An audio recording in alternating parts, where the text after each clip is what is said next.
ముందుగా మన తండ్రి అయిన దేవునికి ప్రభు అయిన యేసుక్రీస్తు ద్వారా వేవేల కృతజ్ఞతాస్తుతులు చెల్లిస్తూ ఈ యొక్క మార్నింగ్ ప్రేయర్ ద్వారా లేఖనం ఏమి చెప్పుచున్నది అని ఆలోచించి అనేక మందిని ఆలోచింపజేయడానికి చేరి వచ్చినటువంటి మీ అందరికీ కూడా ప్రభు అయిన యేసుక్రీస్తు నామములో శుభాభివందనములు తెలియజేస్తూ సహోదరుల అప్పారావు గారి ప్రారంభ ప్రార్థన ద్వారా ఈనాటి మార్నింగ్ ప్రేయర్ కార్యక్రమమును మనం ప్రారంభించుకుందాము.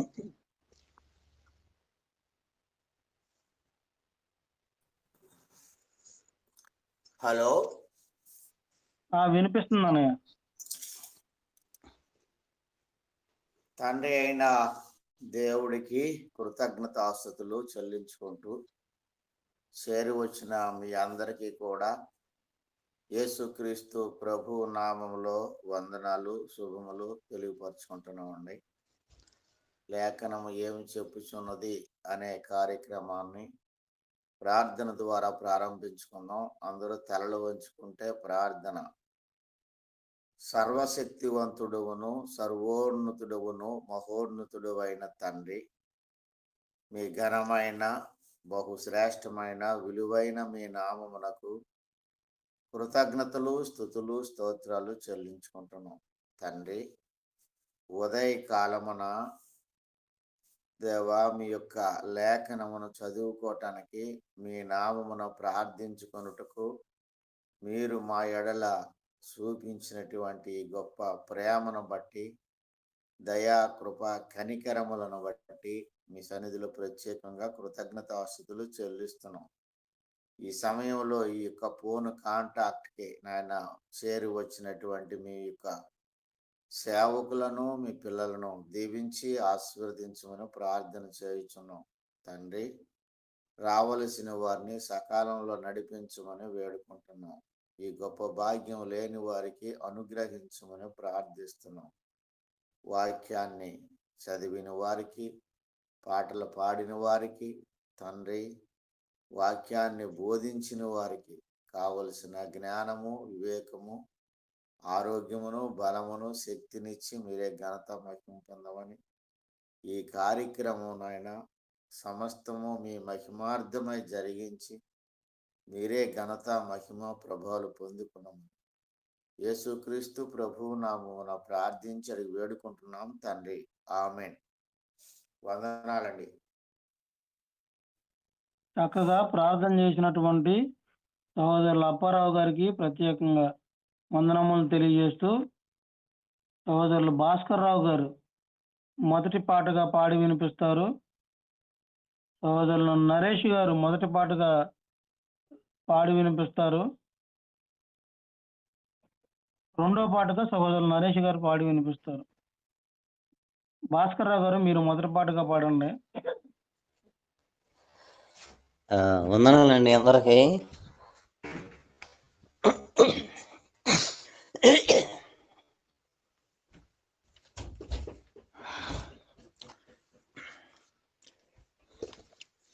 హలో, వందనాలు, పాడండి.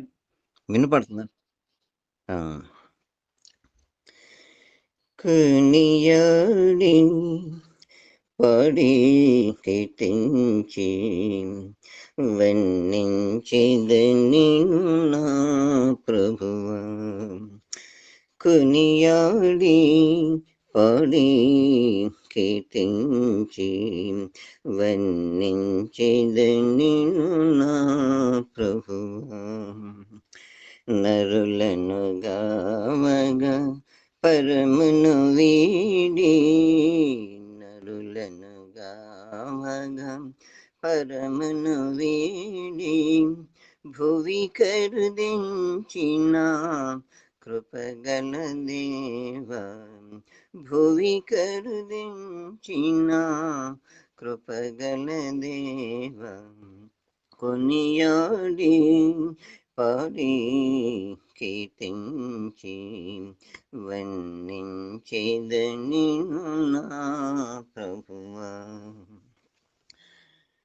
పరిశుద్ధుడవు నీతిమంతుడవు పాపపు వస్త్రము మార్చిన దేవా, పరిశుద్ధుడవు నీతిమంతుడవు. పాపపు వస్త్రము మార్చిన దేవా, ప్రాపుగ రక్షణ వస్త్రమిచ్చితివి, ప్రాపుగ రక్షణ వస్త్రమిచ్చితివి. పొగడేది నిన్ను ధవళవన్నుడ, పొగడేది నిన్ను ధవళవన్నుడ. కొనియాడి పాడి కీర్తించి వన్నించెదనిను నా ప్రభువా, గుర్తించెదనిను ఘనముగ నేను. ఘనుడా నాకు ప్రభుడవు నీవే, గుర్తించెదనిను ఘనముగ నేను. ఘనుడా నాకు ప్రభుడవు నీవే, 10,000లో నా ప్రియుడగు ప్రభువా, 10,000లో నా ప్రియుడగు ప్రభువా, పరికించి నిన్ను పాడి స్తుతించేదం, పరికించి నిన్ను పాడి స్తుతించేద. కొనియాడి పాడి కీర్తించి వన్నించేద నిన్ను నా ప్రభువా. ఆరాధించేదా ప్రభువా దేవా, ఆత్మతోను సత్యముతోను. ఆరాధించేదా ప్రభువా దేవా, ఆత్మతోను సత్యముతోను. తిరిగి రానై యున్న ప్రభువా,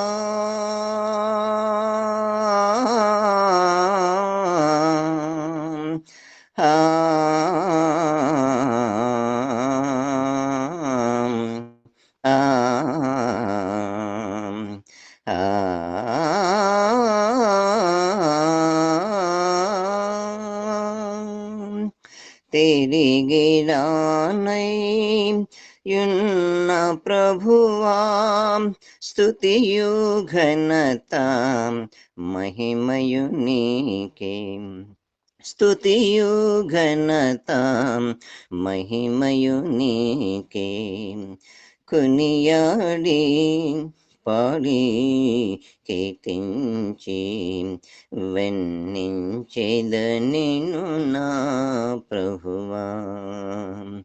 నరులను గావగా పరమును వీడి, నరులను గావగా పరమును వీడి, భువి కరుదించిన కృపగల దేవా, భువి కరుదించిన కృపగల దేవా.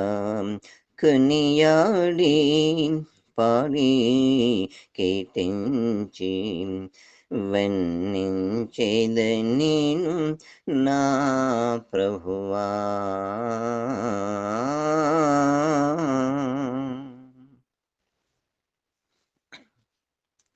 వందనాలండి అందరికీ.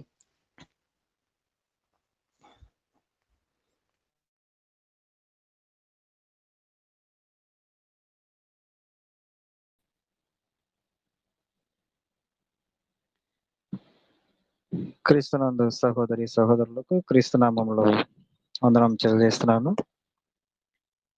కీర్తనలు పాడుకొని దేవుణ్ణి మనం మహిమపరచుకున్నాం.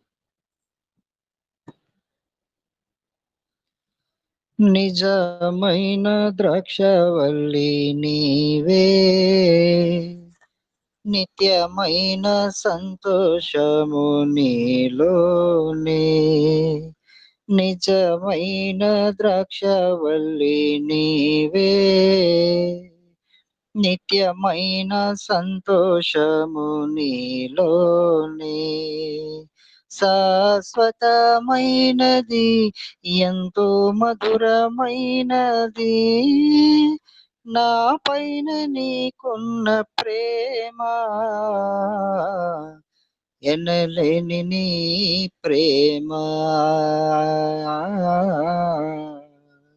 ఎనలేని నీ ప్రేమ, నిజమైన ద్రాక్షవల్లి నీవే, నిత్యమైన సంతోషము నీలోనే, అతి కాంక్షణీయుడా దివ్యమైన నీ రూపులో జీవించుచున్నాను, నీ ప్రేమకు నే పత్రికగా. అతి కాంక్షణీయుడా దివ్యమైన నీ రూపులో జీవించుచున్నాను, నీ ప్రేమకు నే పత్రికగా. శిథిలమయ్యుండగా నన్ను నీదు రక్తముతో కడిగి, నీ పోలికగా మార్చినావే నా యేసు ప్రభువా. శిథిలమయ్యుండగా నన్ను నీదు రక్తముతో కడిగి, నీ పోలికగా మార్చినావే నా యేసు ప్రభువా. నిజమైన ద్రాక్షవల్లి నీవే, నిత్యమైన సంతోషము నీలోనే, నా ప్రాణ ప్రియుడా శ్రేష్టమైన ఫలములతో అర్పించుచున్నాను, సర్వము నీకే అర్పణగా. నా ప్రాణ ప్రియుడా శ్రేష్టమైన ఫలములతో అర్పించుచున్నాను, సర్వము నీకే అర్పణగా. వాడిపోనివ్వక నాకు ఆశ్రయమైతివి నీవు, జీవపు ఓటవై బలపరచితివి నా యేసు ప్రభువా. వాడిపోనివ్వక నాకు ఆశ్రయమైతివి నీవు, జీవపు ఓటవై బలపరచితివి నా యేసు ప్రభువా. నిజమైన ద్రాక్షవల్లి నీవే, నిత్యమైన సంతోషము నీలోనే, నిజమైన ద్రాక్షవల్లి నీవే, నిత్యమైన సంతోషము నీలోనే. శాలేము రాజా రమ్యమైన సియోనుకే నన్ను నడిపించుము, నీ చిత్తమైన మార్గములో. శాలేము రాజా రమ్యమైన సియోనుకే నన్ను నడిపించుము, నీ చిత్తమైన మార్గములో. అలసిపోనివ్వక నన్ను నీదు ఆత్మతో నింపి, ఆదరణ కర్తవై నన్ను చేర్చుము నీ రాజ్యములో. అలసిపోనివ్వక నన్ను నీదు ఆత్మతో నింపి, ఆదరణకర్తవై నన్ను చేర్చుము నీ రాజ్యములో. నిజమైన ద్రాక్షవల్లి నీవే, నిత్యమైన సంతోషము నీలోనే. నిజమైన ద్రాక్షవల్లి నీవే, నిత్యమైన సంతోషము నీలోనే. శాశ్వతమైనది, ఎంతో మధురమైనది నా పైన నీకున్న ప్రేమ. ఎనలేని నీ ప్రేమ, ఎనలేని నీ ప్రేమ.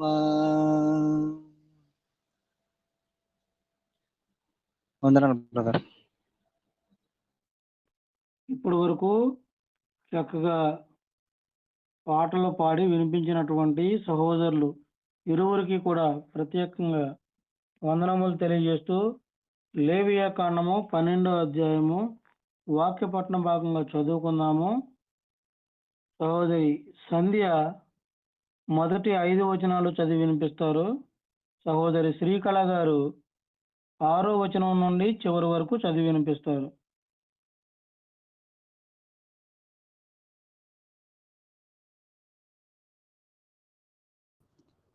అందరికీ వందనాలండి. మరియు యెహోవా మోషేకు ఇలాగు సెలవిచ్చెను, నీవు ఇశ్రాయేలీయులతో ఇట్లనుము, ఒక స్త్రీ గర్భవతి అయి మగపిల్లను కనిన ఎడల ఆమె 7 దినములు ఉరిటాలై ఉండవలెను. ఆమె తాను ముట్టుదై కడగా నుండు దినముల లెక్కను బట్టి ఉరిటాలై ఉండవలెను. 8వ దినమున బిడ్డకు సున్నతి చేయింపవలెను. ఆమె తన రక్తశుద్ధి కొరకు 33 దినముల నుండి తన రక్తశుద్ధి దినములు సంపూర్ణ మగు వరకు ఆమె పరిశుద్ధమైన దేనినైనను ముట్టకూడదు, పరిశుద్ధ స్థలములో ప్రవేశింపకూడదు. ఆమె ఆడపిల్లను కనిన ఎడల ఆమె తాను కడగా ఉండునప్పటి వలె 2 వారములు ఉరిటాలై ఉండవలెను. ఆమె తన రక్తశుద్ధి కొరకు 66 దినములు కడగా ఉండవలెను.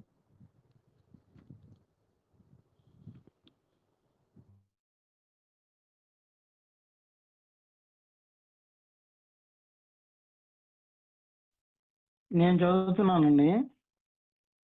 కుమారుని కొరకే గాని కుమార్తె కొరకే గాని ఆమె శుద్ధ దినములు సంపూర్తి అయిన తరువాత ఆమె దహన బలిగా 1 ఏడాది గొర్రె పిల్లను, పాప పరిహారార్థ బలిగా 1 పావురపు పిల్లనైనను తెల్ల గువ్వనైనను ప్రత్యక్షపు గుడారము యొక్క ద్వారమునకు యాజకుని యొద్దకు తీసుకుని రావలెను.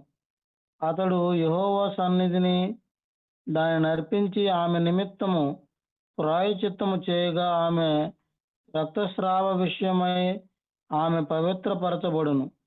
ఇది మగపిల్లను గాని ఆడపిల్లను గాని కనిన స్త్రీని గూర్చిన విధి. ఆమె గొర్రెపిల్లను తేజాలని ఎడల ఆమె 2 తెల్ల గువ్వలనైనను 2 పావురపు పిల్లలనైనను దహన బలిగా 1 దానిని, పాప పరిహారార్థ బలిగా 1 దానిని తీసుకుని రావలెను.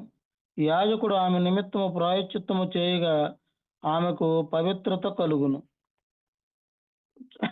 వాక్య భాగం అంతటిని చదివి వినిపించినటువంటి సహోదరి సంధ్యకి ప్రత్యేకంగా వందనములు తెలియజేస్తూ సహోదరులు అనిల్ గారు ఈ యొక్క అధ్యాయం అంతటిని వివరించవలసిందిగా కోరుకుంటూ ప్రేమతో ఆహ్వానిస్తున్నాము.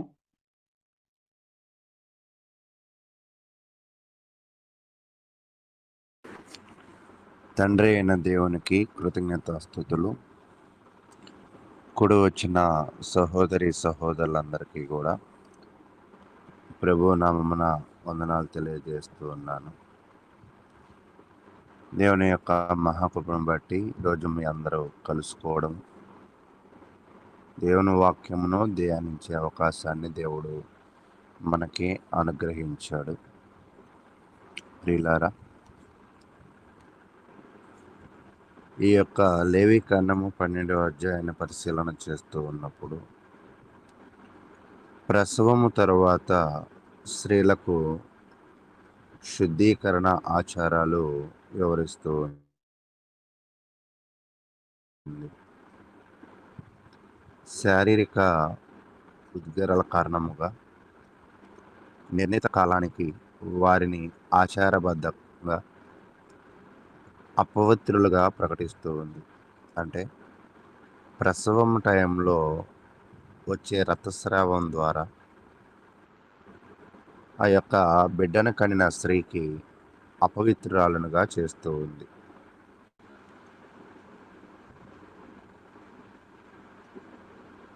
అయితే మగబిడ్డకు కనిన తల్లి 7 రోజులు అపవిత్రంగా ఉంటుంది. తరువాత 8వ రోజు సున్నతి, తరువాత 33 రోజులు, అంటే మొత్తము 40 రోజులు వేచి ఉండాలి. 7 + 33 40 రోజులు వేచి ఉండాలి. ఆడ శిశువుకు 14 రోజులు అపవిత్రంగా ఉండాలి. తర్వాత 66 రోజులు వేచి ఉండాలి. అంటే మొత్తము 80 రోజులు. చివరికి ఆమె ప్రాయశ్చిత్తము కోసము, అంటే ఒక స్త్రీ మగబిడ్డను కంటే లేదా ఆడబిడ్డను కనినా ఆమె ప్రాయశ్చిత్తము నైవేద్యాలను తావలసిందిగా ఈ యొక్క అధ్యాయం అయితే తెలియజేస్తూ ఉంది. కీలక నిబంధనలు ఏమిటి అంటే, మగ శిశువు జననము 7 రోజులు అపరిశుభ్రమైనవి. అంటే ఏ స్త్రీ అయితే మగబిడ్డను జననాన్ని ఇస్తుందో 7 రోజులు అశుభ్రమైనవిగా, అంటే ఋతుస్రావం లాంటిది. 8వ రోజు ఆ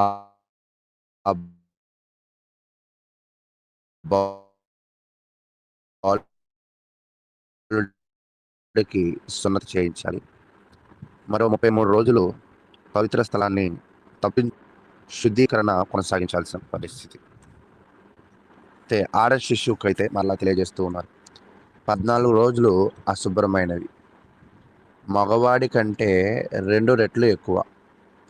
మగవాడు బాబు శిశువు పుట్టినప్పుడు 7 రోజులైతే, ఆడబిడ్డకి జననం ఇస్తే 14 రోజులు అశుభ్రముగా ఉంది.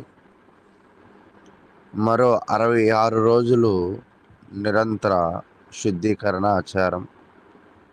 అంటే మొత్తము 80 రోజులు మనం చూస్తూ ఉన్నాం. ఋతుచక్రం ముగిసిన తరువాత 1 సంవత్సరం వయసున్న గొర్రెపిల్ల, ఒక చిన్న పావురము బలి ఇవ్వాలి. పేదలు ఉన్నప్పుడు గొర్రెను ఖర్చు పెట్టలేని వారు, బలిగా అర్పించలేని వారు పావురాల్ని బలిగా అర్పించాలి. ప్రయోజనం ఏమిటి అంటే, యాజకుడు ఆమెను శుద్ధి చేసి ఆమెకు ప్రాయశ్చిత్తము చేస్తాడు.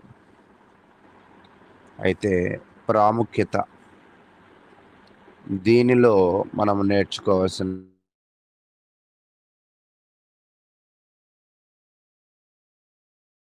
ప్రాముఖ్యమైన విషయాలు ఏమిటంటే, పాపానికి సంబంధించిన కాదు, ఇక్కడ ఉన్న అపవిత్రత పాపం కాదు. సహజ శారీరక ప్రక్రియల నుండి పుడుతుంది, కానీ ఆచార పునరుద్ధరణ అవసరమని సూచిస్తూ ఉంది. విశ్రాంతి ప్రతిబింబం. ఈ కాలాలు విశ్రాంతిని, బంధము ఏర్పరచుకోవడానికి మరియు క్రొత్త జీవనం యొక్క పవిత్రతను గుర్తించడానికి సమయాన్ని అందిస్తాయి. అయితే ప్రియులారా, ఈ యొక్క అధ్యాయాలలో తెలియజేయబడుతున్న ప్రతి విషయాన్ని మనము ఆత్మ సంబంధమైన కోణంలో ఆలోచించేసే ప్రయత్నం చేయండి.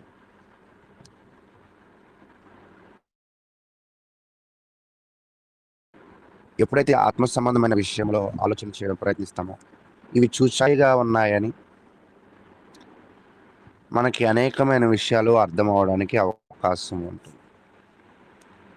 చరిత్ర భాగాలను చదువుతూ ఉన్నప్పుడు 1-2 సార్లు దానిని మనము చదివి అర్థం చేసుకోవడము, దానిలో ఆత్మీయ కోణాన్ని పరిశీలన చేయడము అనేది కూడా చాలా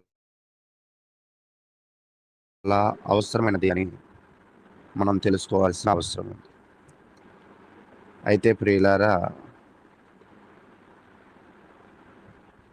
శిశువు పుట్టిన తర్వాత తల్లి శుద్ధి నియమాలను గురించి ఈ అధ్యాయం అయితే తెలియజేస్తూ ఉంది.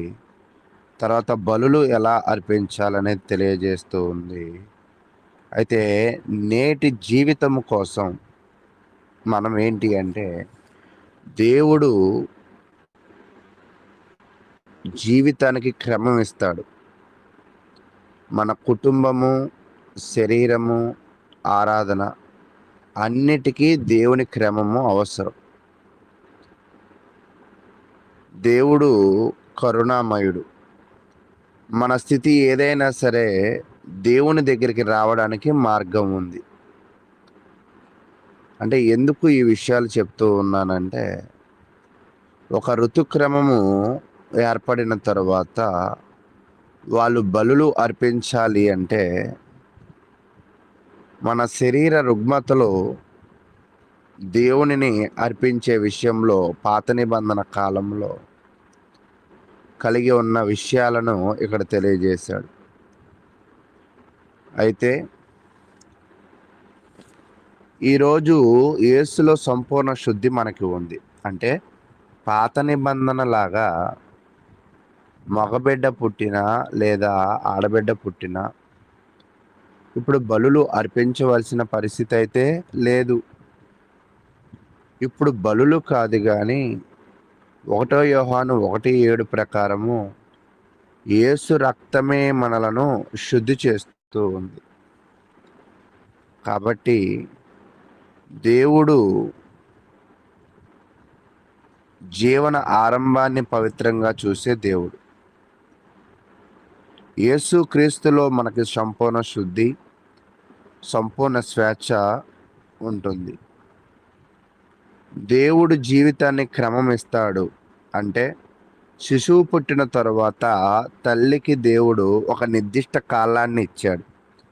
ఇది శిక్ష కాదు, ఆరోగ్యము, విశ్రాంతి, ఆత్మీయత కోసం. మన జీవితంలో కూడా దేవుని క్రమం ఎంతో అవసరం. క్రమము లేని చోట గందరగోళం ఏర్పడుతుంది.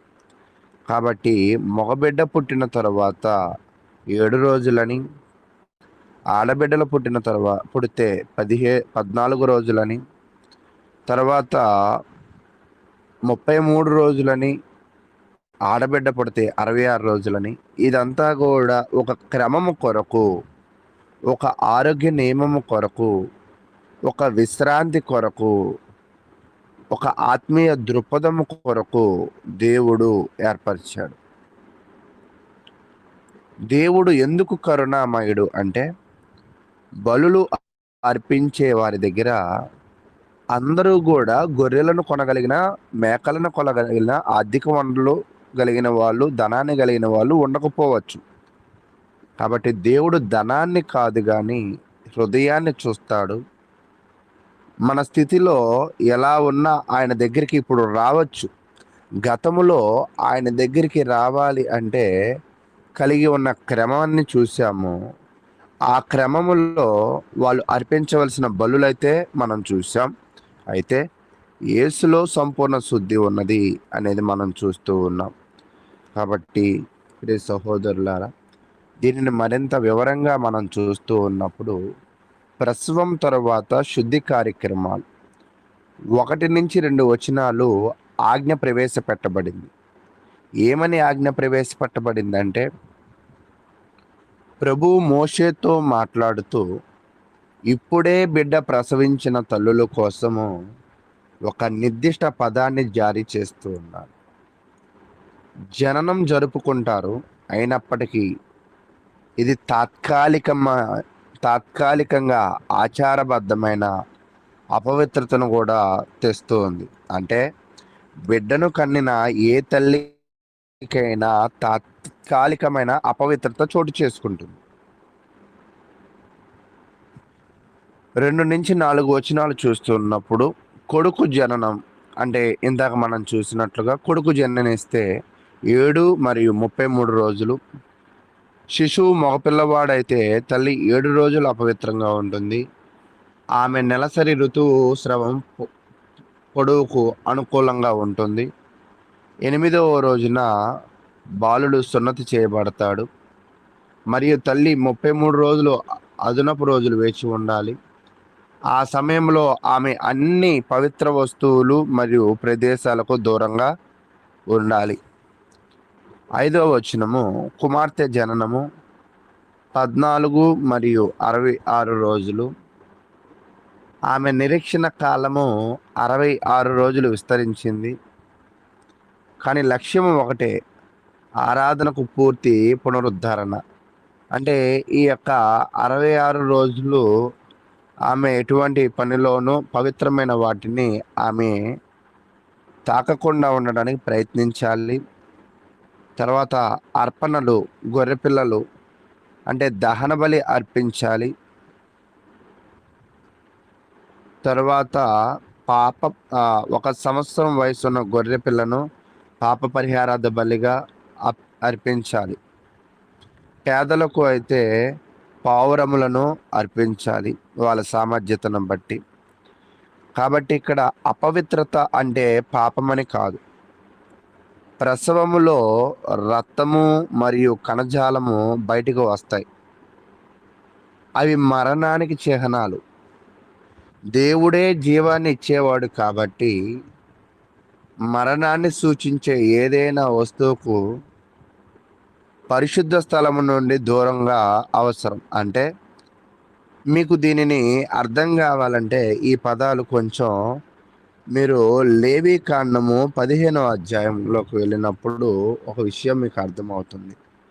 లేవి కాండము 15వ అధ్యాయము 19వ వచనం, స్త్రీ దేహమందుండు రక్తస్రవమైన ఎడల ఆమె 7 దినములు కడగా ఉండవలెను, అంటే ప్రత్యేకంగా ఉండవలెను. ఆమెను ముట్టువారందరూ సాయంకాలం వరకు అపవిత్రులవుదురు. అంటే ఏ స్త్రీ అయినా రక్తస్రావం జరిగితే ఆమె ఎలా ఉండాలంటే దూరముగా ఉండాలి. ఆమెను ఎవరు కూడా ముట్టుకోకూడదు. ఒకవేళ ముట్టుకుంటే వాళ్ళు కూడా అపవిత్రులు అవుతారు. 20వ వచనం, ఆమె కడగా ఉన్నప్పుడు ఆమె దేని మీద పండుకొనునో అది అపవిత్రమగును. ఆమె దేని మీద కూర్చునునో అది అపవిత్రమగును. ఆమె పడకను ముట్టు ప్రతివాడు తన బట్టలు ఊదుకుని నీళ్లతో స్నానము చేసి సాయంకాలం వరకు అపవిత్రుడై ఉండను. అంటే రక్తస్రావం కలిగిన అపవిత్రమే. ఆ రక్తస్రావంని వాళ్ళని మనము పట్టుకున్నా కూడా అపవిత్రం అవుతాం. అపవిత్రత కలిగిన వాళ్ళు దేవుని యొక్క కార్యక్రమంలో పాల్గొనకూడదు. వాళ్ళు మరల తన అపవిత్రతను పోగొట్టుకుని దేవుని కార్యక్రమంలో పాల్గొనాలి. ఇక్కడ అపవిత్రత అంటే పాపము కాదు. అయితే దేవుడు ఈ యొక్క ప్రత్యేక జనాంగానికి ఆయన తెలియజేసిన కొన్ని కట్టడలుగా వీటిని మనము భావించవలసిన అవసరం అయితే ఉన్నది. తర్వాత 7:40 మరియు 8 సంఖ్యల నమూనా మనం చూస్తూ ఉన్నప్పుడు 7 రోజులు సృష్టి వారానికి ప్రతిగా నిలుస్తూ ఉంది.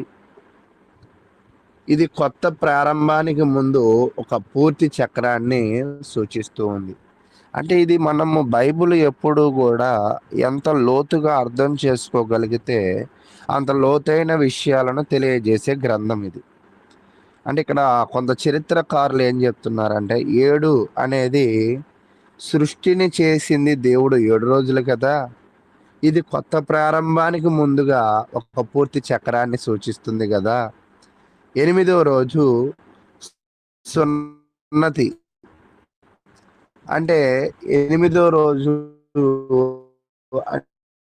అంటే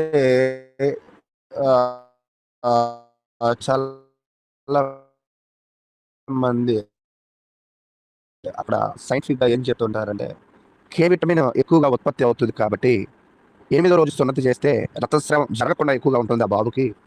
కాబట్టి ఆ 8వ రోజు సున్నతి చేయడం అనేది మనం చూస్తూ ఉన్నాం.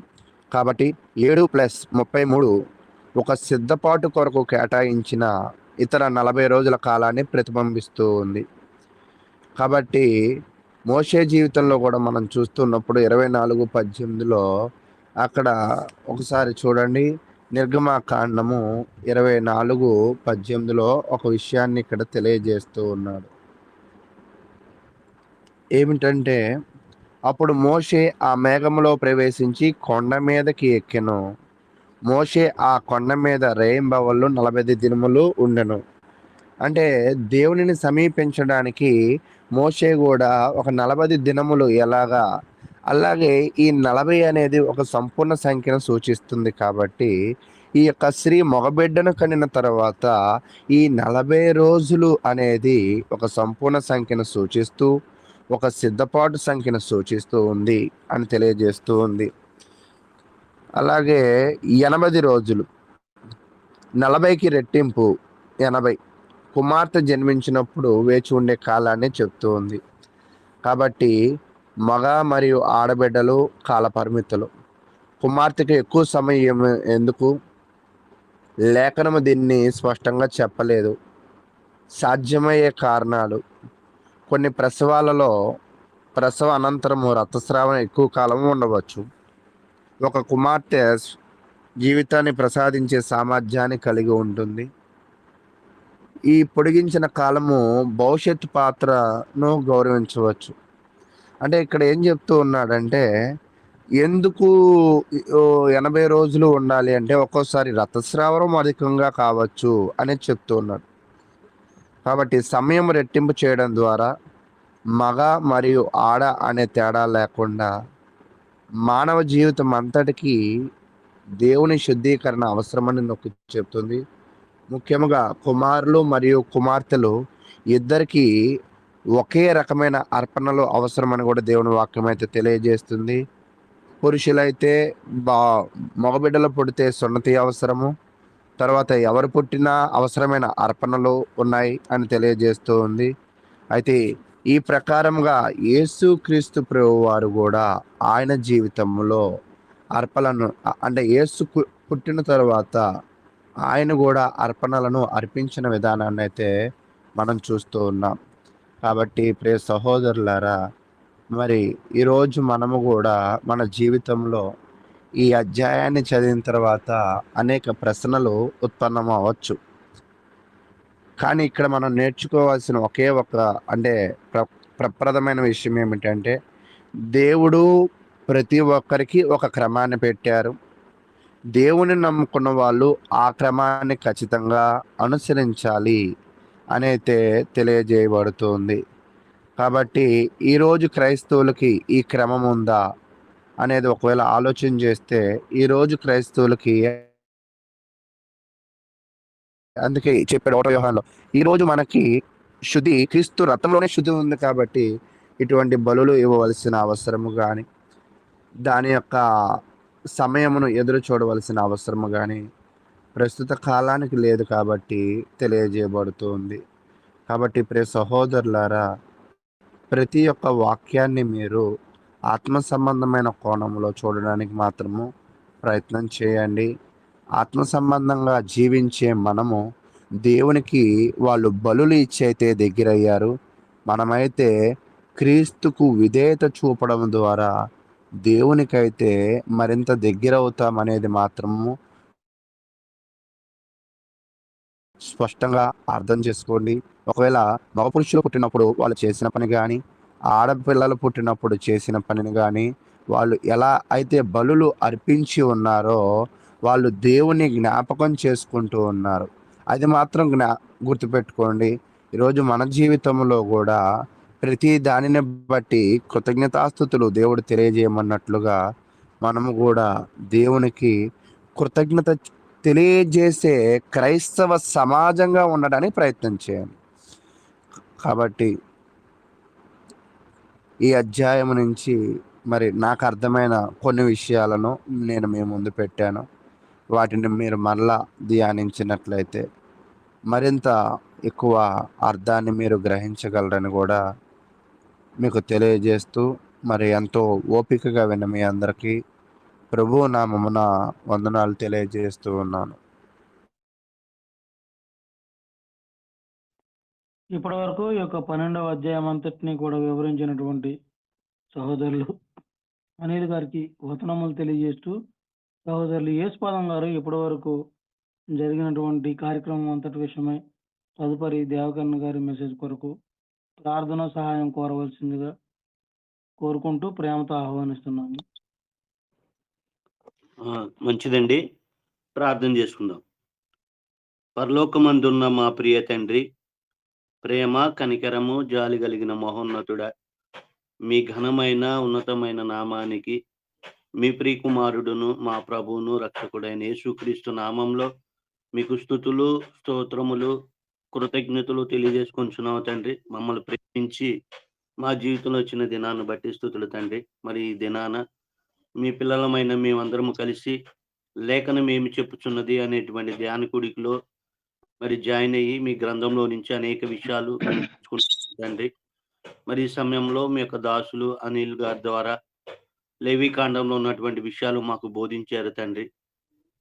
మరి అలాగే స్త్రీ నాయన ప్రశ్నించిన టైంలో తన దేహాన్ని మరి ఆరోగ్యంగా ఉంచుకుంటానికి మరి ఎలాంటి జాగ్రత్తలు తీసుకోవాలో, ఎలాంటి పవిత్రత కలిగి ఉండాలో మీరు తెలియజేశారు తండ్రి. అలాగే మానవులైన మేమందరము మరి మా దేహాల్ని ఆరోగ్యంగా ఉంచుకుంటూ, మా హృదయాన్ని మేము శుద్ధి చేసుకుంటూ మీ దగ్గరికి రావటానికి మంచి నాయన నియమ నిబంధనలు కట్టడలు మీరు నియమించారు తండ్రి. ఆ కట్టడలు మేము అనుసరిస్తే మాకు ప్రయోజనకరమని మీరు గ్రహించి మానవమైన మేము నశించిపోకూడదని ఇట్టి నియమాన్ని మాకు ఇచ్చారు తండ్రి. అందును బట్టి మీ కృతజ్ఞతలు తెలియజేసుకుంటున్నాము తండ్రి.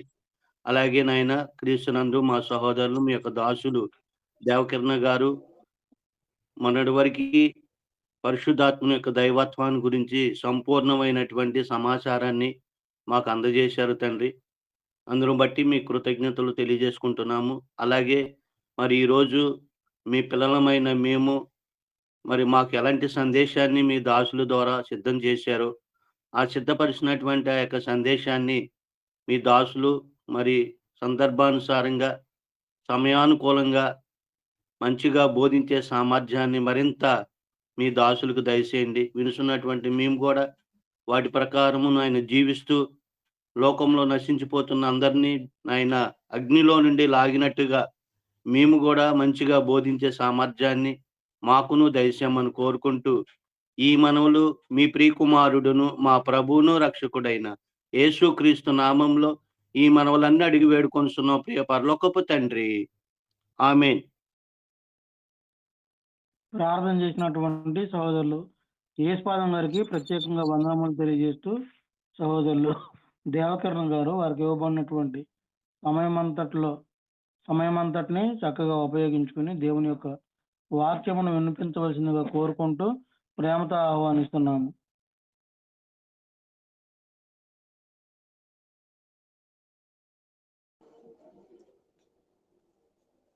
మొదటిగా మనలందరికీ ఇటువంటి గొప్ప అవకాశం అనుగ్రహించిన మన పరలోకపు తండ్రి అయిన దేవునికి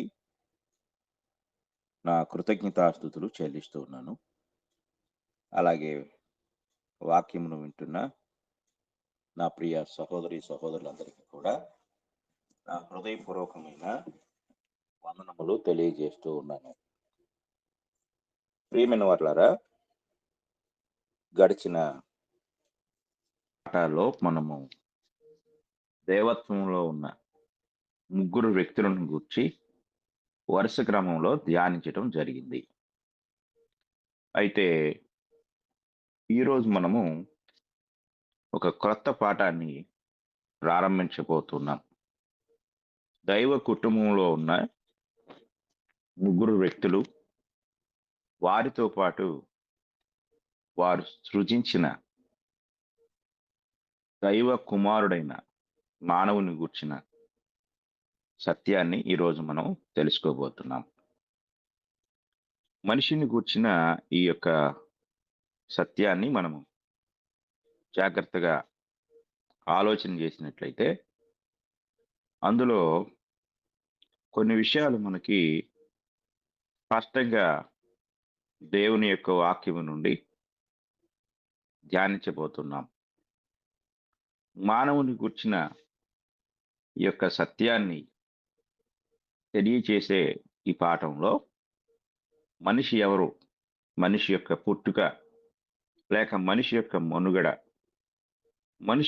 మనిషి యొక్క మూలం, ఇవన్నీ కూడా మనము దేవుని యొక్క గ్రంథం నుండి వరుస క్రమంలో మనము ధ్యానిద్దాం. మనిషి యొక్క మూల స్వరూపం లేక అతని యొక్క పుట్టుక, ఆ యొక్క ఉద్దేశాన్ని లేకపోతే మనిషి యొక్క ప్రారంభాన్ని గూర్చి దేవుని గ్రంథము నుండి మనం చూసినట్లయితే మొట్టమొదటిగా ఆది కాండము 1వ అధ్యాయము 26వ వచనంలో అక్కడ ఈ అద్భుతమైన ప్రారంభం మనకి కనపడుతుంది. ఈ ప్రారంభాన్ని మనం ఆలోచించినట్లయితే దేవుడు మన స్వరూపమందు మన పోలిక చొప్పున నరులను చేయుదము అని దేవుడు మానవుని యొక్క పుట్టుకను గూర్చి ఎంతో స్పష్టంగా తెలియజేసి ఉన్నారు. కనుక మానవుని యొక్క పుట్టుక లేక మానవుని యొక్క మనుగడ, దానికి మూలం దేవుడే. దేవుడే మనిషి యొక్క మూలానికి కారకుడై ఉన్నాడు అనే సత్యాన్ని ఇక్కడ మనం చాలా జాగ్రత్తగా గమనించవలసిన వారమై ఉన్నాం. తరువాత మానవుని యొక్క రూపము లేక స్థితి 2 భాగాలుగా మనం చూడగలం. అది శరీరము, రెండవది ఆత్మ. అయితే బైబిలు ఇంకొక విషయాన్ని మనకు తెలియజేస్తుంది. ద ట్రినిటీ ఆఫ్ మ్యాన్ అంటే మనిషి యొక్క త్రిత్వాన్ని లేక మనిషి యొక్క 3 భాగాలని తెలియజేస్తా ఉంది. కనుక ఒకటి మనిషి శరీరము, ప్రాణము, ఆత్మై ఉన్నాడు అనే సత్యాన్ని మనం జాగ్రత్తగా గ్రహించాలి. మనిషి 1 శరీరము, 2 ప్రాణము, 3 ఆత్మ. శరీరము బాహ్య సంబంధమైంది. అందులో ప్రధానమైనది శరీరానికి ఆహారము లేక బ్రతికించేది ఏమిటి అంటే రక్తము. ఆది కాండము 9వ అధ్యాయము 6వ వచనాన్ని మనం చదువుకున్నట్లయితే ఆది కాండము 9వ అధ్యాయం 6వ వచనంలో నరుని రక్తమును చిందించు వాని రక్తము నరుని వలనే చిందింపబడును, ఏలయనగా దేవుడు తన స్వరూపమందు నరుని చేసెను. కనుక ఇక్కడ రెండు విషయాలు చెప్పబడుతున్నాయి. ఒకటి, నరుని యొక్క రక్తము చిందించకూడదు అని. రెండవది, ఎందుకంటే నరుడు దేవుని స్వరూపం. ఆదికాండం 1:26 9:6 రెండు విషయాలు మనకు కనపడుతున్నాయి. మొదటి విషయం ఏమిటంటే, ఈ రెండు వచనాల్లో కూడా దేవుని ఉద్దేశం ఏమిటంటే, మనిషి దేవుని స్వరూపము అనేది ఈ రెండు సందర్భాల్లో మనకి స్పష్టంగా తెలియజేయటం జరుగుతూ ఉంది. కనుక మనం పరిశీలన చేసినప్పుడు మానవుడు దేవుని స్వరూపమై ఉన్నాడు. అలాగే మొదటి కొరింథీ పత్రిక 11వ అధ్యాయము 7వ వచనాన్ని కూడా మనం చదువుకుందాం. మొదటి కొరింథీ పత్రిక 11వ అధ్యాయము 7వ వచనము. పురుషుడైతే దేవుని పోలికయు మహిమయునై ఉన్నాడు అని అక్కడ రాయబడింది. పురుషుడు దేవుని పోలిక, అలాగే మహిమ అనే సత్యాన్ని ఇక్కడ దేవుని వాక్యం తెలియజేస్తా ఉంది. అంటే మానవుడు దేవుని స్వరూపము, దేవుని పోలిక అనే సత్యాన్ని మనము చాలా జాగ్రత్తగా గ్రహించవలసిన వారమై ఉన్నాము. కనుక బాహ్య స్వరూపము లేక లోపల ఉండే స్వరూపము, ఈ రెండు స్వరూపాలకున్న వ్యత్యాసాన్ని కూడా మనము జాగ్రత్తగా గ్రహించవలసిన వారమై ఉన్నాం. అలాగే యాకోబు రాసిన పత్రిక 3వ అధ్యాయము 9వ వచనంలో కూడా ఇలా రాయబడి ఉంది. యాకోబు రాసిన పత్రిక 3వ అధ్యాయము 9వ వచనంలో, దీనితో తండ్రి అయిన ప్రభువును స్తుతింతుము, దీనితోనే దేవుని పోలికగా పుట్టిన మనుషులను శపింతుము అన్నాడు. అంటే ఈ వచనాలన్నీ మనకి ఏం చెప్తున్నాయంటే, మొదటిగా మనం గ్రహించవలసిన విషయము, మనిషి యొక్క మూల స్వరూపము ఏమిటంటే దేవుడు. దేవుని స్వరూపములో, దేవుని పోలికలో మనిషి తయారు చేయబడ్డాడు అనేది మనం ఇక్కడ చాలా జాగ్రత్తగా గ్రహించాలి. కనుక మనిషి యొక్క మూల స్వరూపము అనే ఈ యొక్క పాయింట్లో మనిషి యొక్క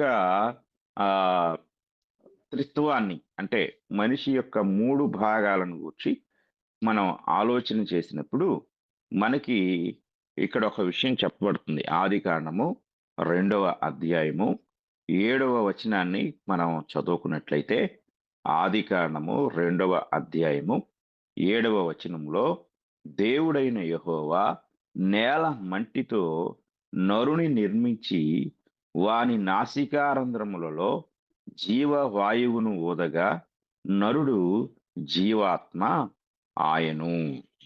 కనుక మొట్టమొదటి వచనం ఇది. అంటే మానవుని యొక్క తయారీలో, మనిషిని తయారు చేయటంలో దేవుడు కనపరిచిన విధానం ఏంటంటే, ఒకటి, నేల మట్టితో బాహ్య రూపాన్ని ఆయన తయారు చేశాడు, శరీరాన్ని తయారు చేసి అందులోనికి ఆయన తన యొక్క ఆత్మను ప్రవేశపెట్టినట్లుగా మనం చూస్తూ ఉన్నాం. పౌలు గారు ఈ విషయాన్ని గురించి మాట్లాడుతూ మొదటి తెస్సలోనిక పత్రిక 5వ అధ్యాయము 23వ వచనంలో ఆయన ఈ విషయాన్ని తెలియజేస్తారు. మొదటి తెస్సలోనిక పత్రిక 5వ అధ్యాయము 23వ వచనాన్ని మనం చదువుకున్నట్లయితే, సమాధానకర్తయగు దేవుడే మిమ్మును సంపూర్ణముగా పరిశుద్ధపరచునుగాక, మీ ఆత్మయు జీవమును శరీరమును మన ప్రభువైన యేసుక్రీస్తు రాకడయందు నిందారహితముగాను సంపూర్ణముగాను ఉండునట్లు కాపాడబడునుగాక అంటాడు. ఇక్కడ మానవుని యొక్క పరిపూర్ణ తత్వాన్ని ఆయన తెలియజేస్తూ ఉంటాడు. ఇందులో పౌలు గారు ఇలా అంటాడు, and I pray God your whole spirit and soul and body be preserved blameless unto the coming of our Lord Jesus Christ అన్నాడు. అంటే 3 మాటలు ఇక్కడ రాయబడ్డాయి. ఒకటి ఆత్మ, ప్రాణం, శరీరం. కనుక సంపూర్ణముగా పరచునుగాక అంటే ఆ సంపూర్ణ తత్వంలో శరీరం ఒక్కటే కాదు, ప్రాణం ఒక్కటే కాదు, అలాగే ఆత్మ ఒక్కటే కాదు, శరీరాన్ని, ప్రాణాన్ని, ఆత్మను కూడా ఆయన పరిపూర్ణముగా పరిశుద్ధపరిచి ఈ ఈ ఆత్మ, ఈ ప్రాణము, ఈ శరీరము 3 కూడా ప్రభు అయిన యేసుక్రీస్తు రాకడ యందు నిందారహితముగా ఉండాలి. నిందారహితముగా.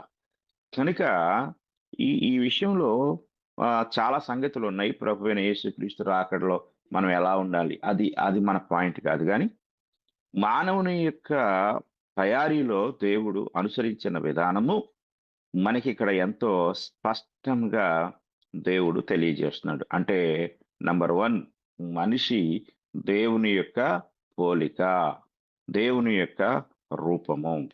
ఇక అందులో 3 ఉన్నాయి. ఏమిటంటే, ఒకటి శరీరము బాహ్యమైనది, అలాగే ఆత్మ అంతరంగమైనది, అలాగే శరీరాన్ని జీవింపచేసే జీవము ప్రాణము. కనుక ఈ 3 మనిషి యొక్క మనుగడకు దేవుడు అనుగ్రహించినవై ఉన్నవి.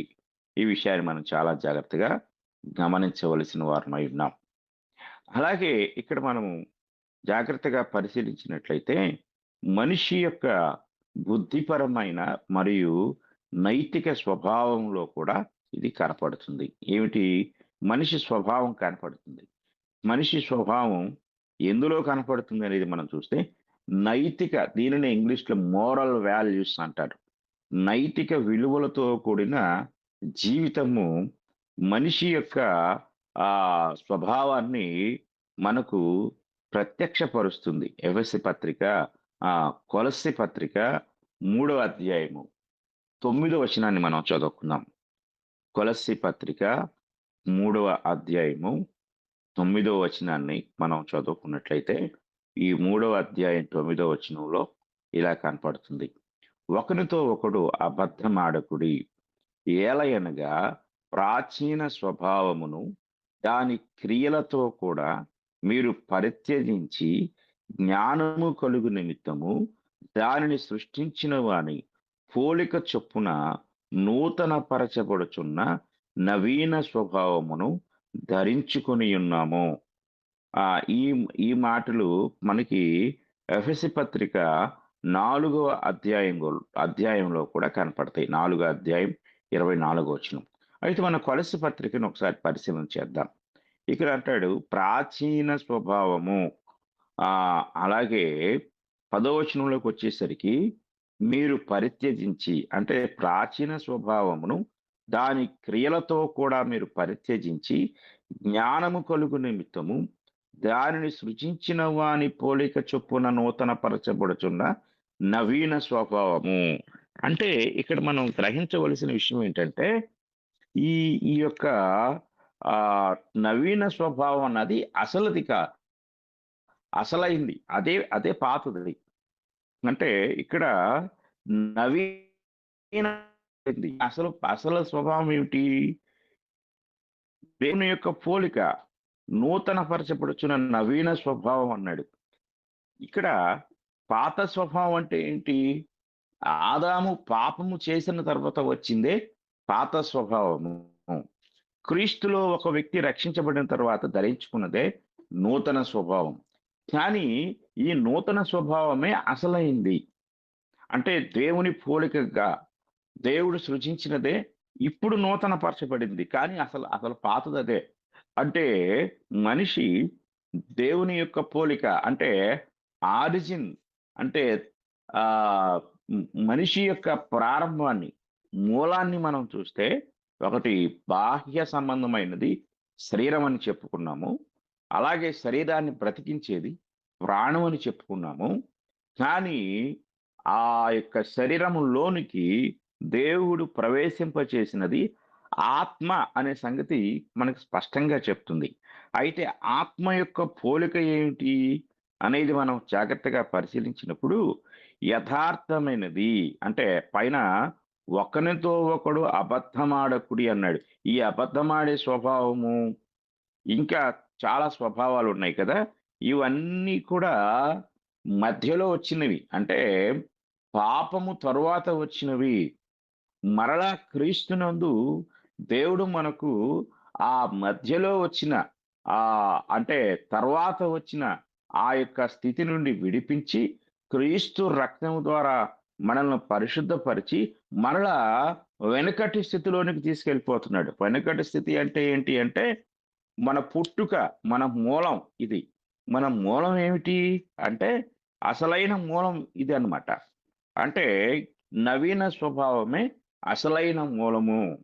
అంటే దేవుడు మొదటగా మనిషిని తయారు చేసినప్పుడు ఏ పోలిక అనుగ్రహించాడో, ఏ స్థితిని అనుగ్రహించాడో దానిని క్రీస్తునందు మరలా తిరిగిస్తున్నాడు.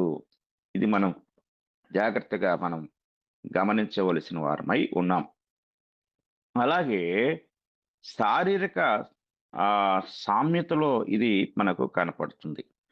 అంటే ఈ యొక్క దీన్ని ఫిజికల్ లైక్‌నెస్ అంటారు. ఫిజికల్ లైక్‌నెస్ అనే దాన్ని మనం జాగ్రత్తగా గమనించినట్లయితే ఈ ఈ యొక్క దీనిని మనం ఆలోచన చేసినప్పుడు మొదటిగా దేవుడు మనిషిని తయారు చేసినప్పుడు ఆ యొక్క మనిషి యొక్క ఆహ్, ఆ తయారీలో ఆయన కనపరిచిన విధానాన్ని, ఆయన పోలికలను, ఆయన యొక్క స్వభావాన్ని మనం జాగ్రత్తగా గమనిస్తే దేవుడు అదృశ్యుడు. మొట్టమొదటిగా మనం గ్రహించవలసిన విషయం దేవుడు అదృశ్యుడు అనే మాట కొలస్సీ పత్రిక మొదటి అధ్యాయము 15వ వచనంలో మనకు స్పష్టంగా కనపడుతుంది.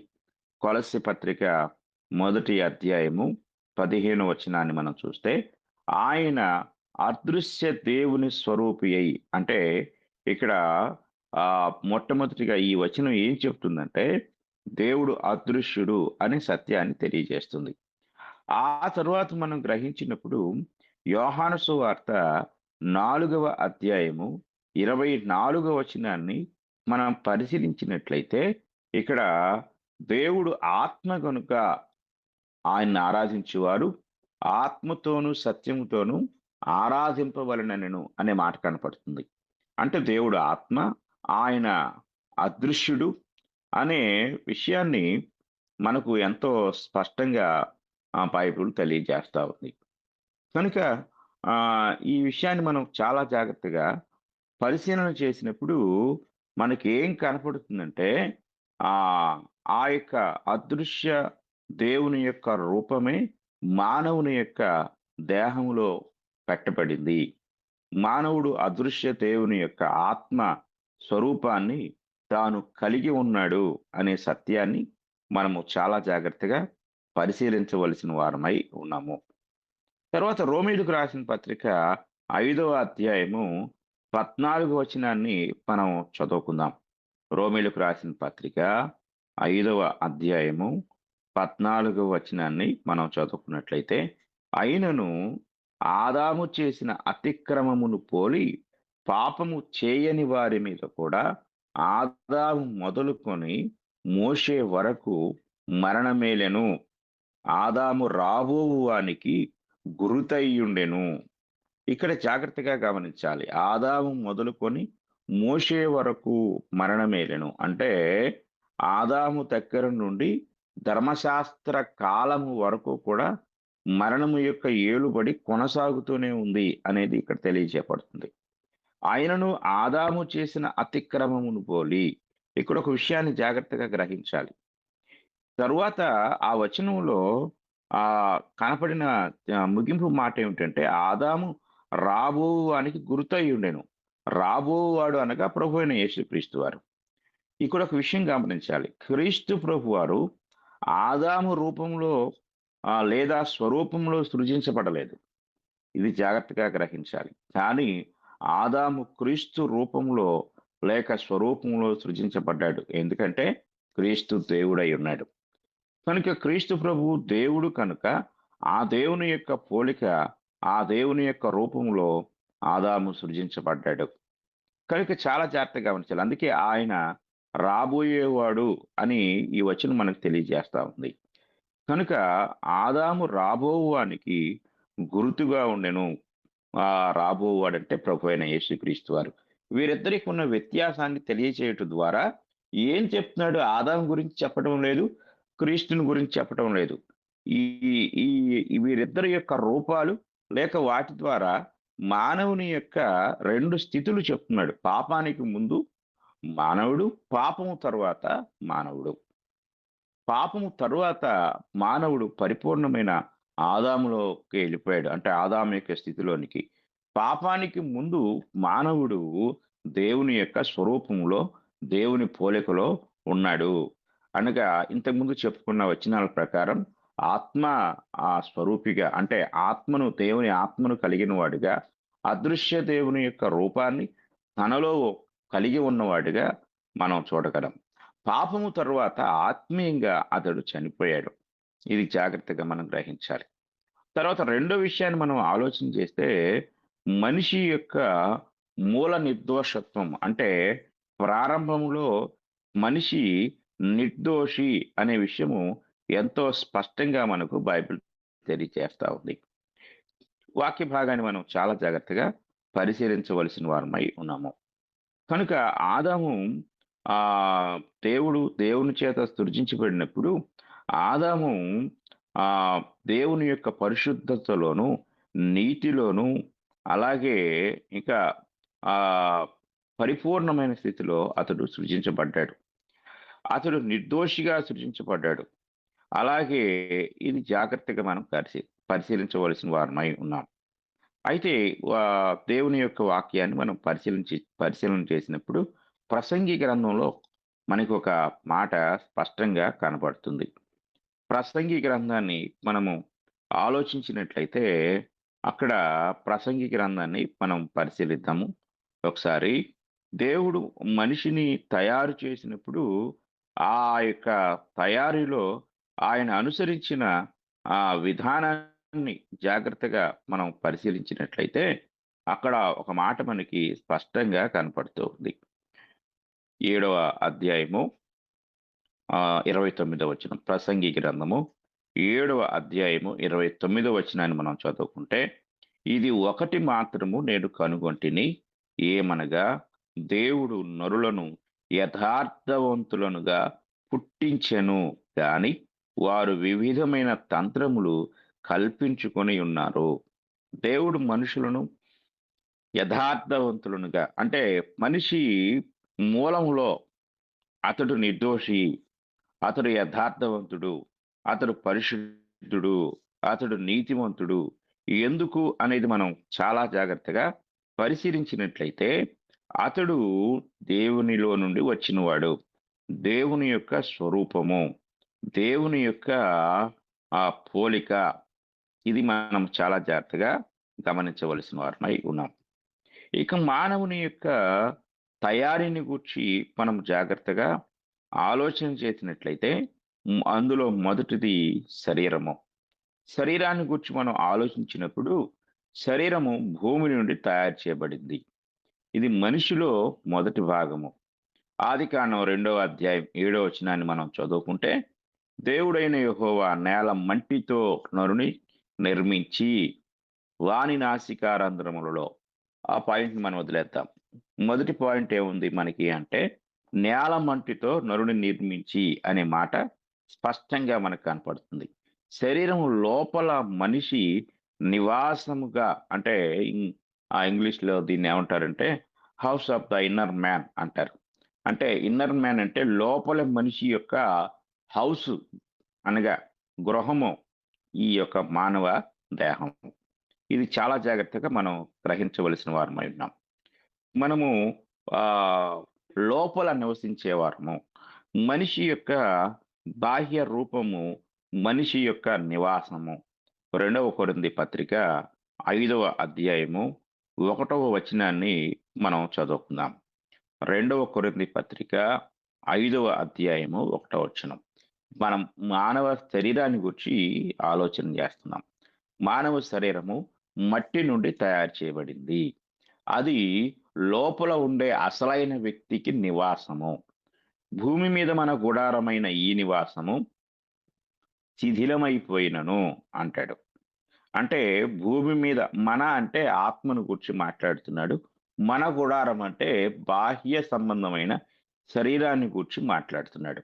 ఇది శిథిలమైపోతుంది అని కూడా ఇక్కడ చెప్పాడు. అలాగే పరలోకమందు నిత్యమైన దేవుని చేత కట్టబడినది అంటే తయారు చేయబడింది. నిత్యమైనదియునైన నివాసము పరలోకమందు మనకున్నదని ఎరుగుదుము. ఇక్కడ ఒక అద్భుతమైన మాట ఇంగ్లీష్లో ఉపయోగించబడింది. ఇంగ్లీష్లో ఉపయోగించబడిన దీన్ని మనం ఆలోచన చేస్తే, for we know that if our earthly house of this tabernacle were dissolved అన్నాడు. టాబర్నికల్ అనే మాట ప్రత్యక్ష గుడారానికి ఉపయోగించబడిన మాట. ప్రత్యక్ష గుడారాన్ని మన దేహంతో పోలుస్తూ ఉన్నాడు. ప్రత్యక్ష గుడారంలో 3 భాగాలు కనపడతాయి. ఈ 3 భాగాలు ఏమిటంటే బయటి ఆవరణము, అలాగే లోపల పరిశుద్ధ స్థలము, అతి పరిశుద్ధ స్థలము. ఈ ఈ యొక్క గుడారాన్ని మానవ దేహంతో పోలుస్తూ ఉన్నాడు. మానవుని యొక్క దేహము బయట కనిపించే ఆవరణమైతే, ఆ లోపల ఉండేది ఏంటంటే పరిశుద్ధ స్థలము. ఈ పరిశుద్ధ స్థలాన్ని ప్రాణంతో పోల్చాడు, అతి పరిశుద్ధ స్థలాన్ని ఆత్మతో పోల్చాడు, బయటి ఆవరణాన్ని శరీరంతో పోల్చాడు. అంటే అందుకే ఇక్కడ ఏమన్నాడంటే గుడారము, దీన్ని హట్ అని కూడా పిలవచ్చు, లేకపోతే హౌస్ అని కూడా పిలవచ్చు, కానీ లేక హోమ్ అని కూడా పిలవచ్చు. కానీ ఏ మాట అంటే ఇంగ్లీష్లో ఉపయోగించబడిన మాట టాబర్నికల్ అనే మాట పాత నిబంధనలో దేవుని యొక్క ఆరాధనా స్థలమైన ప్రత్యక్ష గుడారానికి సంబంధించింది. అంటే మానవుని యొక్క దేహాన్ని పాత నిబంధనలో దేవాలయమైన ప్రత్యక్ష గుడారంతో పోల్చాడు. ఈ ప్రత్యక్ష గుడారము శిథిలమైపోతుంది. అంటే పాత నిబంధనలో ఉన్న ప్రత్యక్ష గుడారం శిథిలమైపోయింది. అది శిథిలమైపోయి అంతరించిపోయింది. దాని స్థానంలో దేవుడు మరొక ప్రత్యక్ష గుడారాన్ని తయారు చేశాడు. అదే క్రీస్తు ప్రభు యొక్క సంఘం అనే దేవాలయం. ఈ క్రీస్తు ప్రభు అనే సంఘం అనే దేవాలయము పరలోక సంబంధమైన ఆలయానికి సంబంధించిన సాదృశ్యంగా మనకు కనపడుతుంది. కనుక ఈ వచనంలో ఇంకొక మాట ఉంది, చేతి పని కాక. అంటే ఆదికాండం 2వ అధ్యాయంలో ఉన్నదే అది కాక, 2వ అధ్యాయం 7వ వచనంలో దేవుడైన యెహోవా నేల మంటితో అన్నాడు కదా. అది కాకుండా దేవుని చేత కట్టబడినదియు నిత్యమైనదియునైన నివాసము పరలోకమందు మనకున్నదని ఎరుగుదుము. చాలా మంది ఆదాము పాపం చేసిన తర్వాత నీవు నేల నుండి తీయబడితివి గనక తిరిగి మన్నైపోదు లేక నేలకు చేరుదు అన్నాడు. కాబట్టి పాపము తరువాత శరీర మరణం వచ్చింది అనేది చాలా మంది ఆలోచన. కానీ దేవుడు తయారీలోనే మానవ దేహాన్ని భౌతికమైన పదార్థాలతో తయారు చేయటం ద్వారా ఈ భౌతికమైన పదార్థము అంతరించిపోతుంది, అది తాత్కాలికమైంది. తరువాత ఆ శాశ్వతమైన మానవుని యొక్క దేహం అనగా శాశ్వత మానవ దేహం ఏమిటంటే పరలోకంలో ఉంది. అది దీని మీద అంటే లోపల ఉన్న ఆత్మ మీద ధరించబడుతుంది. కనుక ఇక్కడ 2 దేహాల గురించి మాట్లాడుతున్నాడు. 2వ వచనంలో మనము దిగంబరులము కాక, అంటే దిగంబరులము అంటే వస్త్రాలు లేని వారముగా కాక, దిగంబరులు మనము అన్నమాట ఆత్మకు సంబంధించింది. ఆత్మ పైనున్న గుడారమైన మానవ దేహము శిథిలమైపోయినప్పుడు ఆత్మ దిగంబరంతో ఉంటుంది. అంటే ఏంటి? నివాసము లేనిదిగా ఉంటుంది. వస్త్రాలు లేకపోతే మనం ఏ విధంగా దిగంబరులంగా ఉంటామో అలాగే ఆత్మ కూడా ఉంటుంది. కనుక దిగంబరులము కాక వస్త్రము ధరించుకున్న వారముగా కనబడుదుము. కాబట్టి పరలోకము నుండి వచ్చు మన నివాసము దీనిపైన అనగా ఆత్మ పైన ధరించుకొననపేక్షించుచు దీనిలో మూలుగుచున్నాము. 3వ వచనం. ఈ గుడారములో ఉన్న మనము భారము మోసుకొని మూలుగుచున్నాము. అంటే ఏ గుడారము? బాహ్య సంబంధమైన శరీరం అనే గుడారము. 4వ వచనం. ఇది తీసివేయవలనని కాదు గాని మత్యమైనది జీవము చేత మింగివేయబడినట్లు ఆ నివాసమును దీనిపైన ధరించుకొనగోరుచున్నాము. మీరు చూడండి, పూరి గుడిసెలో ఉన్నవారు, అలాగే ఇంకా ఒక రేకుల షెడ్లో ఉన్నవారు, లేకపోతే ఇంతకుముందు సంచార గృహాలు అనేవి ఉండేవి. ఎడ్ల బండి మీదనే ఒక ఇంటిలాగా తయారు చేసుకునేవాళ్ళు. అలాగే పితరుల కాలంలో గుడారాలు వేసుకునేవాళ్ళు. అంటే ఒక చోట నుండి ఒక చోటికి వెళ్తూ అంటే సంచార గృహాలు అంటారు వాటిని కూడా. ఎప్పటికప్పుడు వాటిని క్లోజ్ చేసుకోవటం, ఇంకో ప్రాంతానికి వెళ్ళటం, అక్కడ గుడారాన్ని మరలా ఏర్పాటు చేసుకోవటం, ఇలాగా. అది కనానులోనికి వచ్చేంత వరకు ఇశ్రాయేలీలకి శాశ్వత గుడారం అనేది లేదు, టెంపరరీ గుడారమే. కనానులోనికి వచ్చేసరికి వారికి కట్టిన ఇళ్ళు రెడీగా ఉన్నాయి. అలాగే మనకు కూడా బాహ్య సంబంధమైన ఈ శరీరం అనేది సంచార గృహం లాంటిది. ఇది ఎక్కడో ఒక చోట ఆగిపోతుంది. ప్రతి ఒక్కరూ కూడా సంచార గృహాల్లో ఉండటానికి ఇష్టపడరు. గుడారాన్ని తీసేయటం, మరలా దాన్ని ఇంకో చోటుకి మోసుకుపోవటం, మరలా అక్కడ వేసుకోవటం, ఇంకొక ఊరికి వెళ్ళటం, అక్కడ ఇలాగా ఎవరు కూడా దాన్ని మనం వాళ్ళని చూసి వీళ్ళు ఎలా బ్రతుకుతున్నారో అనుకుంటాం.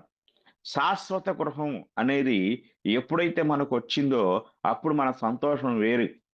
మనం ఆ ఎండకి ఎండుతూ, వర్షానికి తడుస్తూ, ఈ ఇంట్లో ఎంతకాలం ఉండాలి, దేవుడు నాకు ఒక మంచి ఇల్లు ఇస్తే బాగుండు అని శాశ్వతమైన గృహ నిర్మాణం చేసుకున్న వాళ్ళు ఎంతో సంతోషంగా మరి వారు చక్కగా భోజనాలు అవన్నీ ఏర్పాటు చేసుకొని గృహప్రవేశం చేస్తారు. అమ్మయ్య, ఇంతటితో మాకు గొడవ వదిలిపోయింది. ఇంతకు ముందు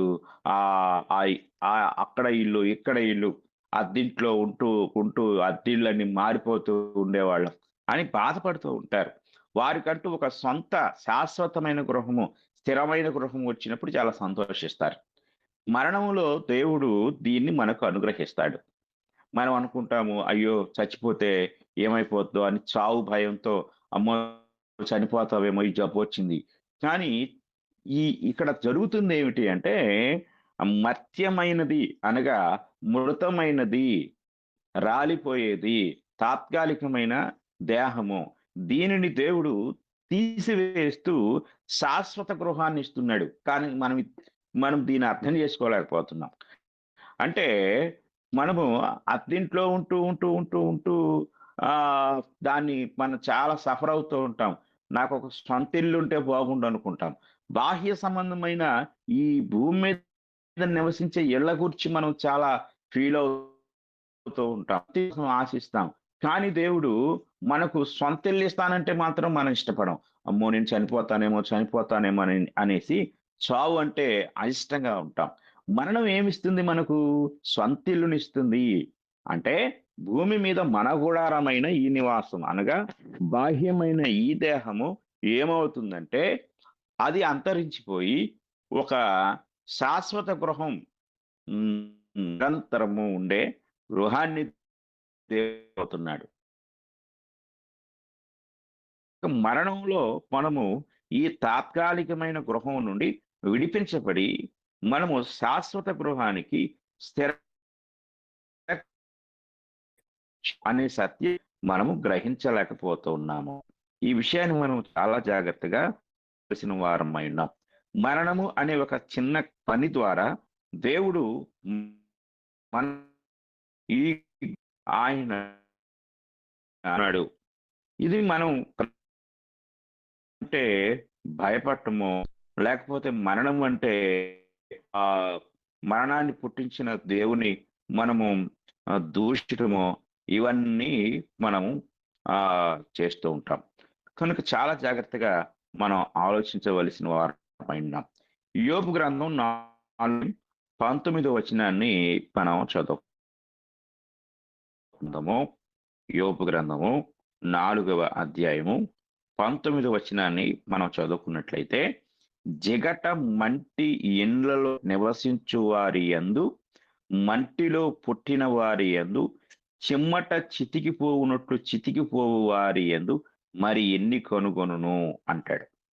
ఇక్కడ మనిషిని గురించి మాట్లాడుతూ జిగట మంటి ఎండ్లలో నివసించు వారి యందు అంటే మనిషి జిగట మంటిలో నివసించేవాడు. జిగట మన్ను ఏంటి?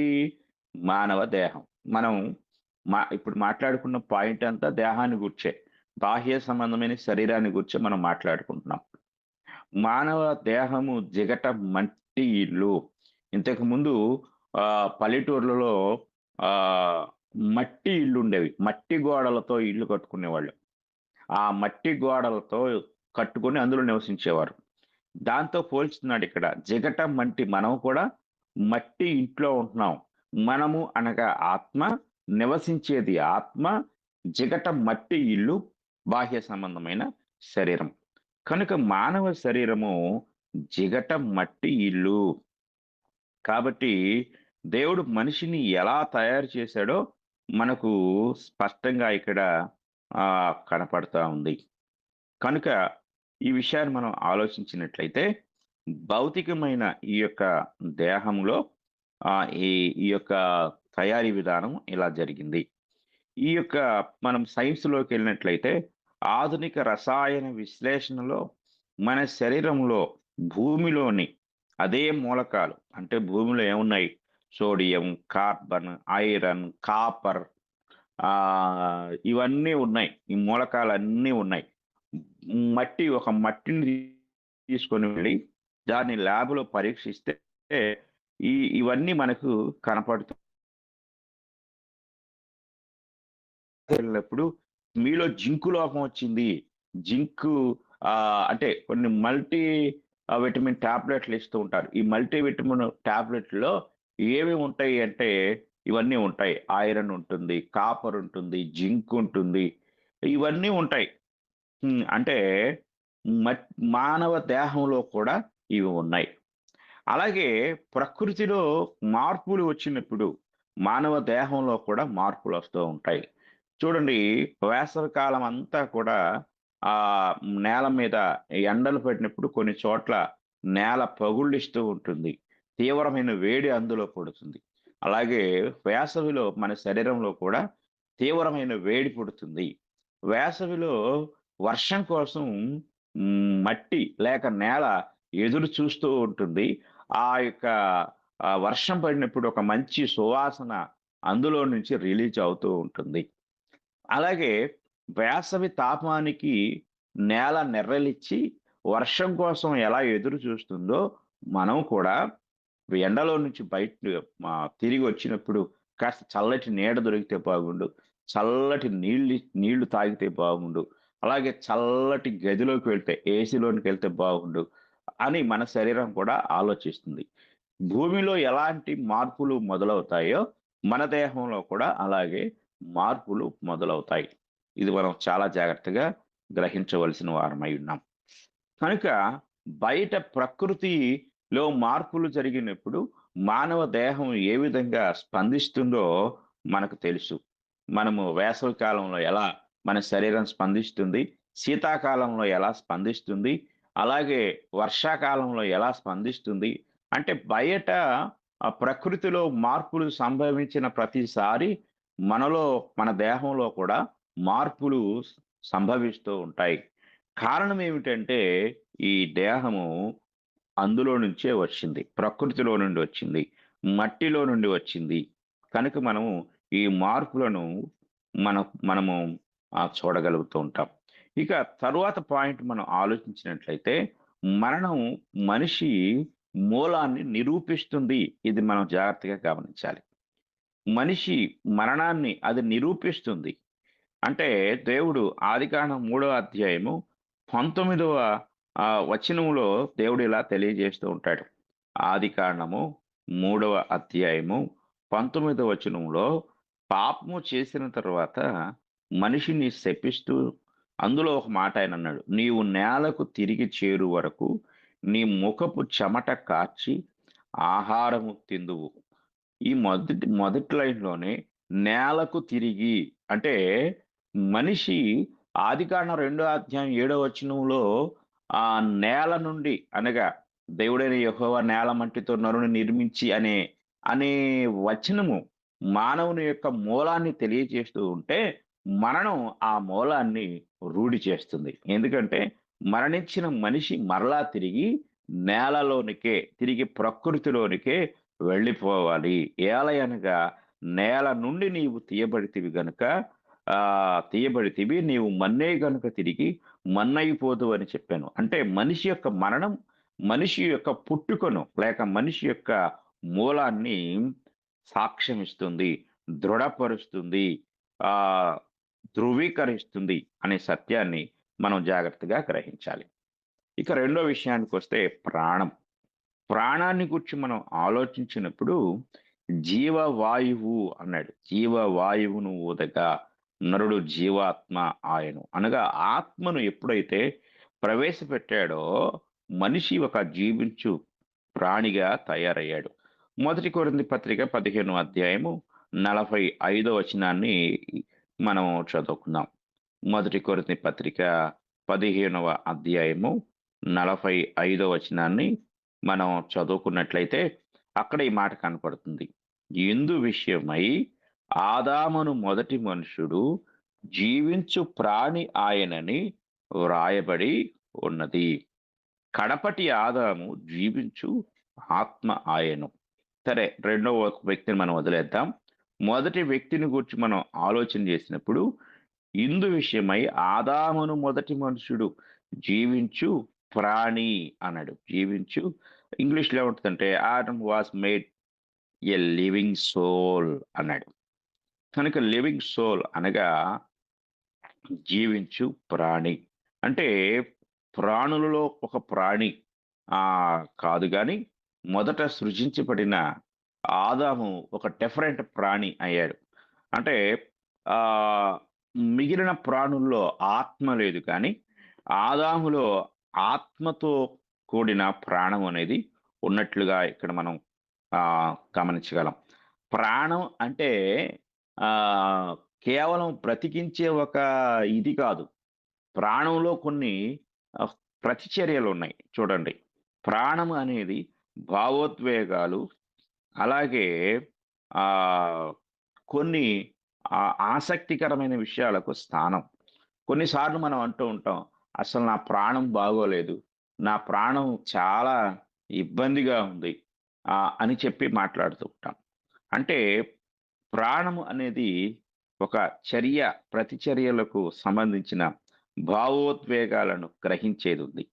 మొక్కలు, జంతువులు, మనుషులకు ప్రాణం ఉంది కానీ ఈ యొక్క మనుషులకు మరియు జంతువులకు మాత్రమే స్పృహాత్మక జీవితం అంటే కాన్షియస్ లైఫ్ ఉంది. ఒక స్పృహ అనేది ఉంది.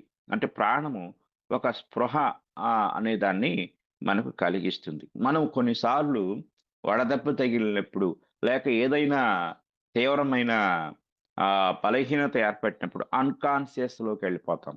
అంటే అపస్మారక స్థితిలోనికి వెళ్ళిపోతాం. అపస్మారక స్థితిలోనికి వెళ్ళిన వ్యక్తిని మరలా కాన్షియస్లోకి తీసుకురావటానికి, స్పృహలోకి తీసుకురావటానికి మొహాన నీళ్లు కొట్టడమో లేకపోతే అది చేసినా కూడా రాకపోతే వెంటనే వైద్యాన్ని ప్రారంభించడమో చేస్తాం.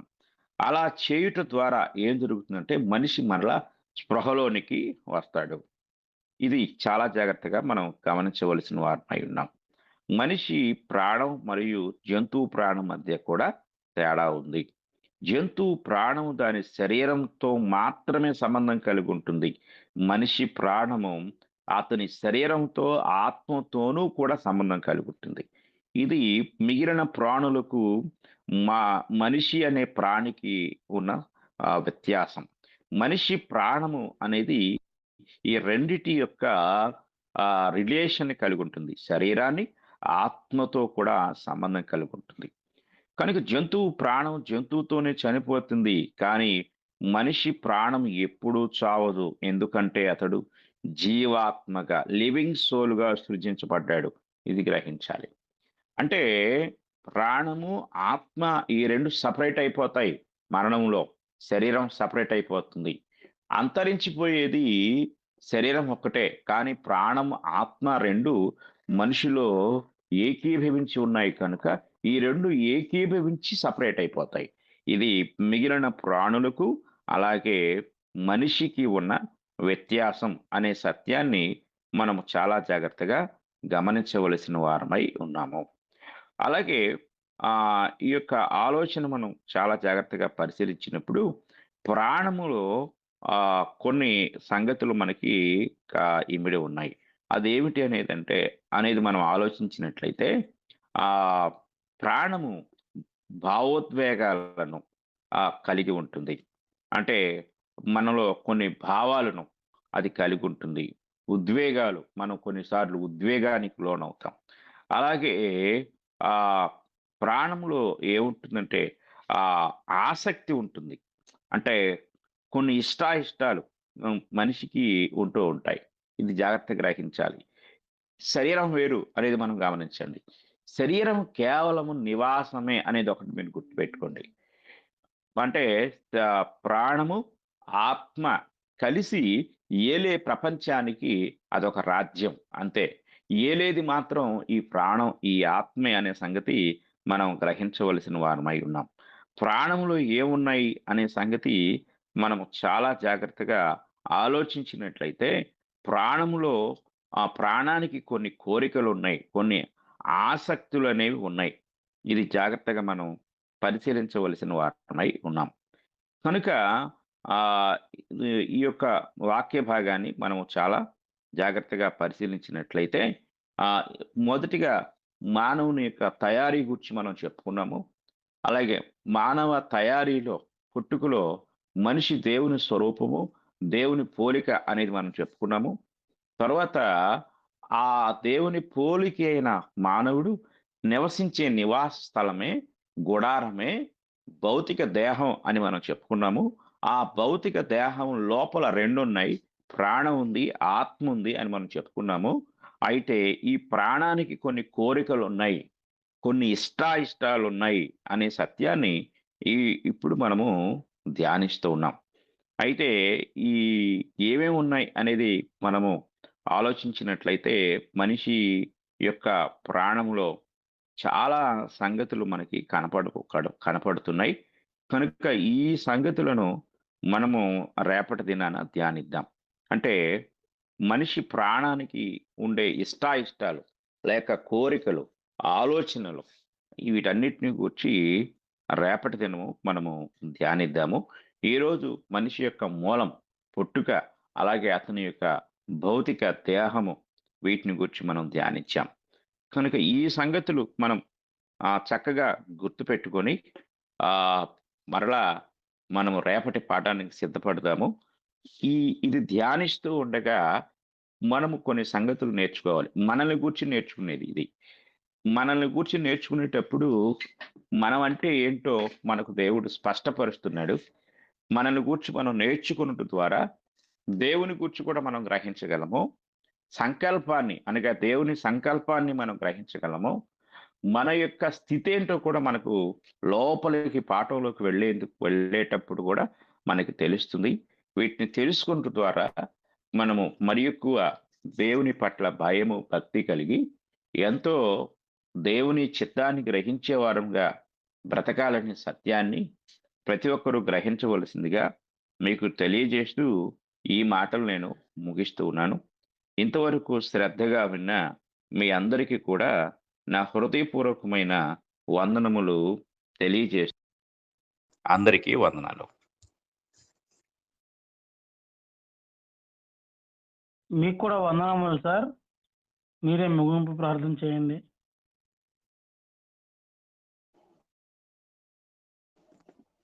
పరిశుద్ధుడు అయిన తండ్రి,